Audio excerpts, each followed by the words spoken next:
তিস্তায় লাল সতর্কতা। চলতি মরশুমেই প্রথম তিস্তায় লাল সতর্কতা।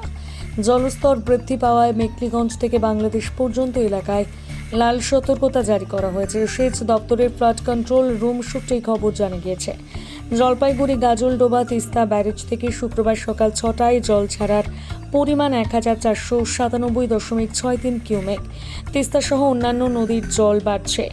NH31 জলঢাকা নদীতে হলুদ সতর্কতা। তবে আজ সকাল থেকে জলপাইগুড়ি আকাশ ঝলমলে, বেশ কয়েকদিন পর সূর্যের দেখা মিলেছে।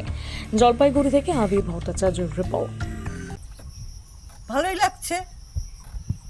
কাজে তাই না? কত এনার্জি পাচ্ছেন? হ্যাঁ, কাজে কত এনার্জি পাচ্ছেন? কাজে এখন কাপড় চুপড় শুকাইতে পারলেই বাস আনন্দ। বুঝছো তো? টমেটো দাও। পুরা মানে রোদ উঠলেই মনের এতদিন বৃষ্টি ছিল তো খারাপ লাগতো, মানে সমস্ত গন্ধ হয়ে গেছে ঘরে। এখন বৃষ্টি রোদ উঠলো, একটু সব শুকাবে, একদম মানে ফ্রেশ লাগতেছে।